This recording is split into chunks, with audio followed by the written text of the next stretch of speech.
Ganito. Paano ba ito? Nabibigyan pa na si Otto. Naku na, naka-upload ka agad dyan sa Facebook. Ay, grabe naman. Daig pa ako dyan. Preference ko nga ito para Nakita mo. makikita ko. Dito mo lahat. Ano ba yung pangalan mo doon? Mark left. Asano ko mo pala yun.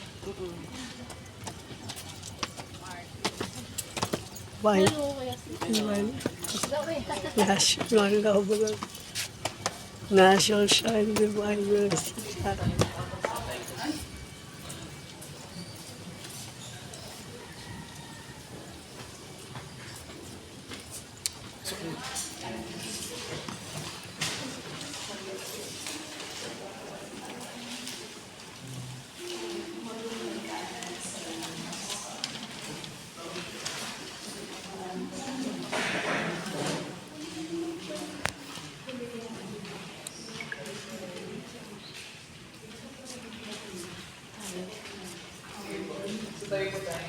Come.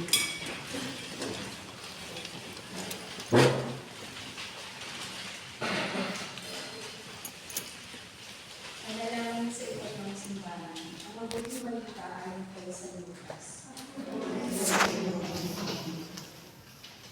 Kung hindi ka anak at bumalik sa kanyang ama, samantalang siya'y malayo pa, nakita na siya ng kanyang ama, at ito'y nabag sa kanya. Patakbong sinalubong siya, niyakap at inunta. Sinabi ng anak, Ama, nagkasala ako sa Diyos at sa iyo. Hindi na ako karapat-dapat na tawagin anak mo. Ngunit sinabi ng ama sa kanyang mga alipin, dalhin ninyo ang pinakamagandang dalit at isuot sa kanya. Lagyan ninyo siya ng singsing sa kamay at sandalyas sa paa.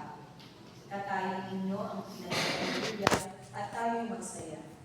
Sapagkat ang anak kong ito ay patay na at muling naunay.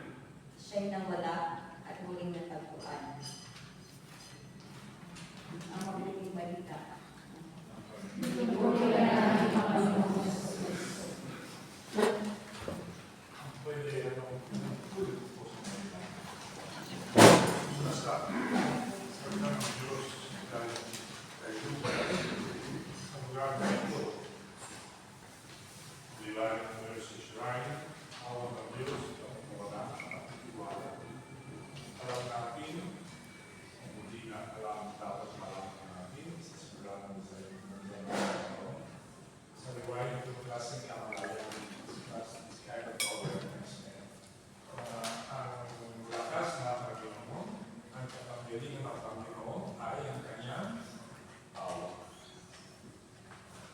Yun ang kalakasan ng Diyos. Kung kailangan itakating ka ng napakakamil na pagalingan, omnipotent, etc. Hindi dahil sa mga army, sa mga hubog, kundi dahil sa awa niya. So sa isang bagong taon, kami isang misyon na sa ating gawin ito, sa pamilya, again, sa school, sa trabaho, sa simbahan, sa ating sarili, sana doon palagi itong klase ng gawin ng isa.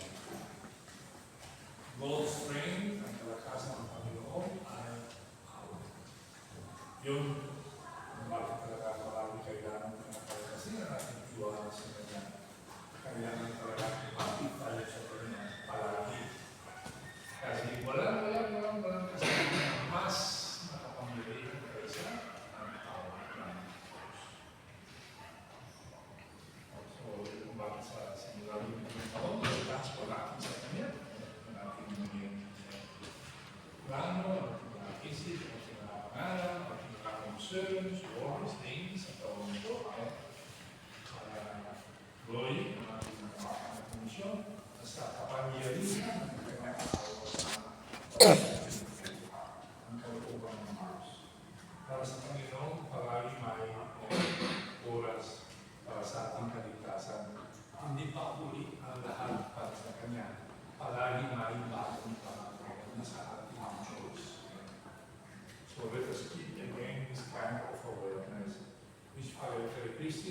reason is very much consoling. We belong to the mercy of God. The mercy of God is for our salvation, for the salvation of everybody. Yung kung bakit nakatawan tayo siya sa mga mundo. Kung hindi tayo sandali,